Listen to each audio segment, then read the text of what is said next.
Bonjour Mathilde Laramadier. Bonjour. Tu es autrice d'essais et de romans graphiques. Tu as notamment publié en 2017 Arnénès pour une écologie joyeuse aux éditions Actes Sud. Qu'est-ce qui t'a conduit à t'intéresser à cet auteur et à sa philosophie? Alors c'est assez étonnant parce que j'ai rencontré Arne Naess pas directement grâce à la philosophie, mais grâce à ce qu'il appelait lui-même l'expérience directe de la nature, puisque j'ai eu la chance d'aller en Norvège à plusieurs reprises quand j'avais 20 ans et dans les années qui ont suivi. Et c'est en allant en Norvège, en rencontrant mes amis qui eux aussi étaient étudiants en philosophie comme moi et qui m'ont dit « mais tu connais pas Arne Naess, c'est notre Gandhi national, c'est le philosophe scandinave le plus connu ». Et j'ai commencé à lire ses livres qui venaient tout juste d'être traduits en français, puisque son œuvre majeure, Écologie, communauté, style de vie, a été traduite en français pour la première fois en 2008. Donc très longtemps, plusieurs décennies après leur parution en norvégien et en anglais. Et pour moi, ça a été une découverte très rafraîchissante, faite de beaucoup de joie.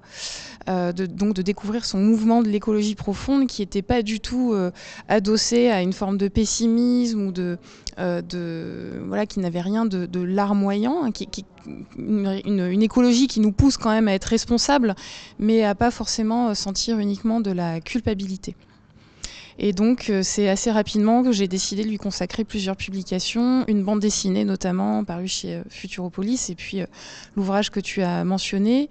Et je suis heureuse de voir que sa pensée connaît de plus en plus d'écho en France. Est-ce que tu peux nous présenter alors l'écologie profonde? Alors l'écologie profonde, de ses propres mots, c'est plutôt un mouvement. Ce n'est pas une école de pensée ni un système philosophique figé. C'est un concept donc le concept d'écologie profonde ou deep ecology qu'il a formulé pour la première fois en 1973 dans un article.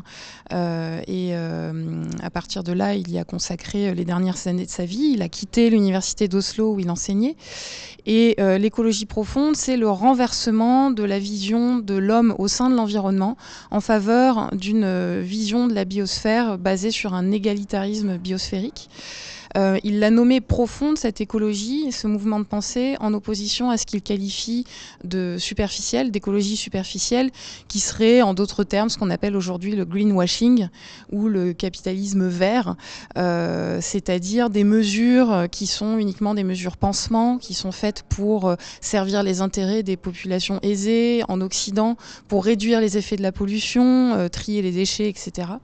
Lui, il invitait plutôt à une refonte complète d'une éthique et d'un mode de pensée qui cesse de voir l'homme au sommet d'une pyramide, mais de voir plutôt l'homme comme une partie qui s'insère dans un tout, qui se fond dans un soi avec un S grand majuscule qui le transcende. Et à partir de là, il n'y aurait plus d'opposition entre l'homme et la nature, mais des intérêts communs à défendre. Et donc cette chute de l'homme de son piédestal est une source de joie. Ce qui est une source de joie, c'est les moments d'immersion dans le vivant dont on fait partie. C'est ce que Naess, je le disais au début, nommait l'expérience directe de la nature, que lui a vécu grâce à l'alpinisme, puisque c'était aussi un alpiniste de renom qui a mené plusieurs grandes expéditions, qui a commencé très jeune. Et lui, la montagne, en fait, lui a appris quelque chose d'essentiel, une qualité fondamentale à notre survie sur cette planète, c'est l'humilité ou la modestie, puisque alors quand on pratique pas forcément l'alpinisme, on pourrait penser que c'est la conquête des sommets, qu'il faut être très performant, vaincre ses peurs, etc. Naess nous disait au contraire que quand on est accroché à une paroi rocheuse, il faut vivre cette paroi comme si on était soi-même une montagne. C'est-à-dire qu'il faut s'identifier non seulement aux êtres vivants, mais à tout ce qui fait notre paysage et tout ce qui fait notre planète.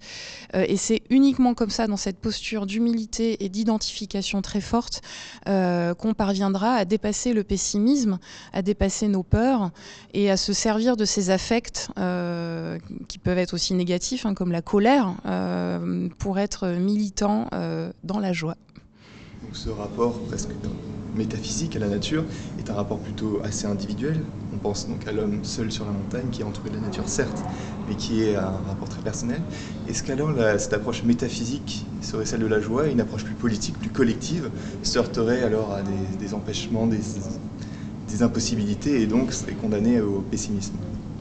D'après moi, l'un ne va pas sans l'autre et une bascule s'opère forcément dans les deux sens. Arne Naess, pour sa part, cultivait un petit peu cette ambiguïté, je dirais, parce que c'était quelqu'un de très solitaire, en effet. Il s'est même construit une cabane dans laquelle il a passé au total 12 ans dans sa vie et dans laquelle il s'isolait. C'était indispensable à sa survie émotionnelle et à sa rigueur intellectuelle, puisque c'est là-bas qu'il lisait, qu'il apprenait des langues, qu'il écrivait.